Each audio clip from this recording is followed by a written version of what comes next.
Hello बच्चों, तो कैसे आप सब लोग। स्वागत है हमारे यूट्यूब में। मैं स्वाइविनी शर्मा। देखिए, आज आप लोगों का नया टॉपिक स्टार्ट करेंगे, यानी ऊंचाई और दूरी। आपके बोर्ड एग्जाम के लिए बहुत ही इंपॉर्टेंट टॉपिक है। तो चलिए आज की हेडिंग लगाते हैं, ऊंचाई और दूरी। ऊंचाई और दूरी, ठीक है। तो सबसे पहले समझते हैं कंसेप्ट क्या है। उन्नयन कोण क्या था, अवनमन कोण।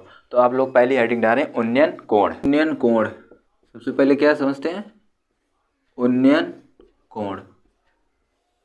उन्नयन कोण क्या होता है।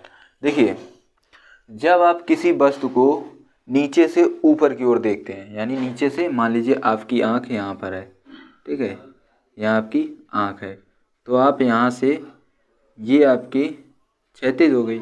अब यहाँ से आप अपनी आंख के द्वारा देखेंगे ऊपर। कहाँ देखेंगे, ऊपर। तो यहाँ से ये इसके और इसके बीच में जो एंगल बनेगा उसे हम क्या बोलते हैं, उन्नयन कोण। यानी नीचे से ऊपर देखा गया कोण क्या होता है, उन्नयन कोण, ठीक है। अगला पॉइंट आता है अवनमन कोण। अवनमन कोण, ठीक है। देखिए, अवनमन कोण क्या होता है, जब आप ऊपर से कहाँ देखते हैं, नीचे, यानी नीचे की तरफ, तो वो आपका क्या होता है, अवनमन कोण। मान लीजिए ये आपकी क्षैतिज रेखा है और आपने कहाँ देखा, नीचे, यानी ये जो आपका एंगल बना उसे क्या बोलते हैं, अवनमन कोण, ठीक है। इसको बोलते हैं हम क्षैतिज तल। इसे क्या बोलते हैं, क्षैतिज तल। तो ये आपके पास होता है क्षैतिज तल।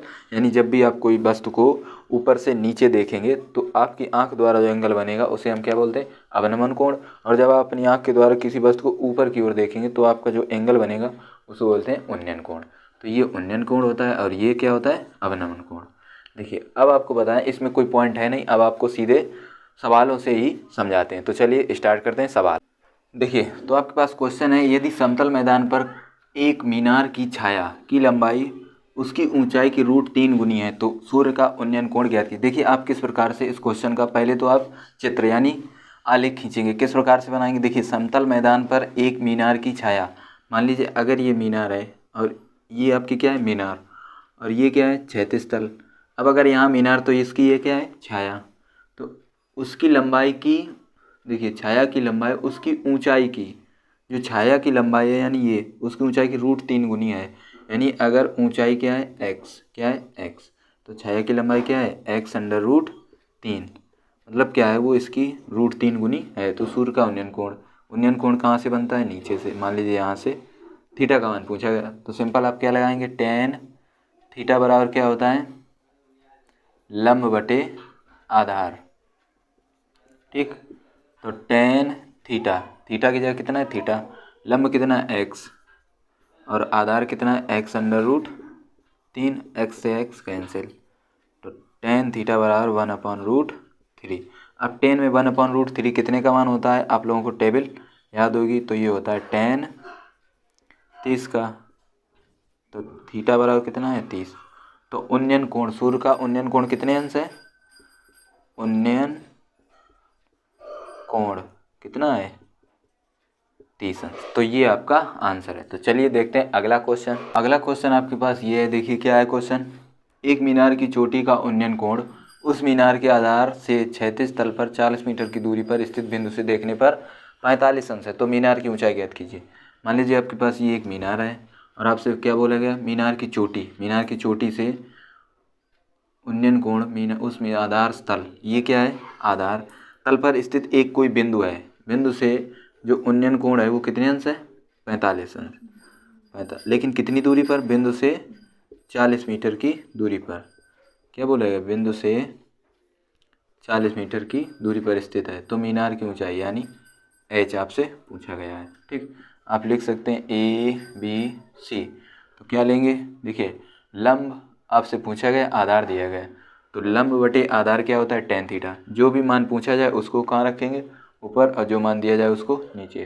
तो लंब बटे आधार, तो tan थीटा क्या होता है, लंब बटे आधार। तो tan थीटा कितना, 45, तो यहाँ कितना रखेंगे, लंब कितना है, लंब हमारे पास h, और आधार कितना है, 40। tan 45 का मान कितना होता है, 1, और h बटे 40, 40 का गुणा करें तो 40 एकम 40h, तो h बराबर कितना है 40 मीटर। तो मीनार की ऊंचाई कितनी है 40 मीटर। तो चलिए अगला क्वेश्चन देखते हैं। तो अगला क्वेश्चन आपके पास क्या है कि सर्कस का एक कलाकार एक 20 मीटर लंबी डोर पर चढ़ रहा है जो अच्छी तरह से तनी हुई है और भूमि पर लगे खंभे के शिखर से बंधा हुआ है। यदि भूमि स्तर के साथ डोर द्वारा बनाया गया कोण कितने अंश से 30 अंश का हो तो खंभे की ऊंचाई। मान लीजिए ये आपकी भूमि है, इस पर एक खंभा है और भूमि के किसी बिंदु से खंभे के शिखर का उन्नयन कोण कितने अंश का है 30 अंश। तो ये कितना है 30 अंश। 30 अंश सर्कस का 20 मीटर लंबी डोर, यानी ये आपकी क्या है डोर कितनी लंबी है 20 मीटर लंबी एक डोर। तो क्या बोला गया है खंभे की ऊंचाई, यानी ये ऊंचाई आपसे पूछी गई, यानी ABC। तो आपका त्रिभुज लिख सकते हैं ABC में। अब बताइए आपसे पूछा गया लंब, दिया क्या गया कर्ण। तो लंब बटे कर्ण किस में होता है साइन में। साइन थीटा क्या होता है लंब बटे कर्ण। ठीक, जो मान आपसे पूछा जाए वो ऊपर होना चाहिए, जो मान दिया जाए वो नीचे। तो लंब बटे कर्ण, तो लंब बटे कर्ण। तो साइन थीटा है, थीटा की जगह कितना रखेंगे 30। लंब h है, लंब कितना h और कर्ण कितना है 20।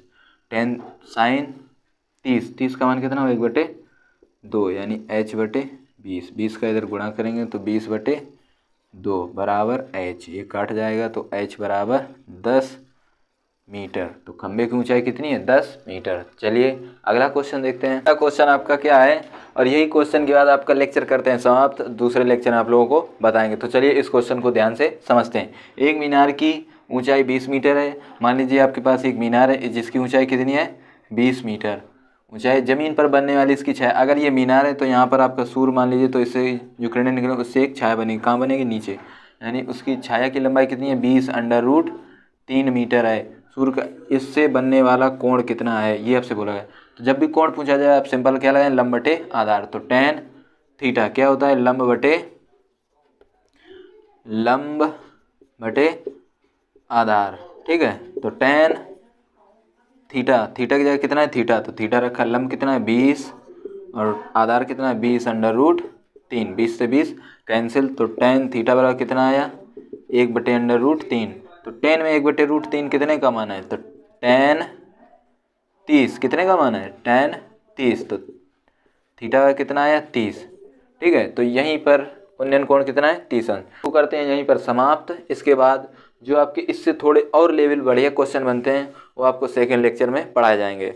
तो तब तक आप लोग इन्हीं क्वेश्चन को प्रैक्टिस करें और अच्छे से समझें। अगर आप हमारे चैनल पर नए हैं तो चैनल को सब्सक्राइब करें। तो चलिए मिलते हैं नेक्स्ट लेक्चर पर, तब तक आप इन्हीं क्वेश्चनों को प्रैक्टिस करें।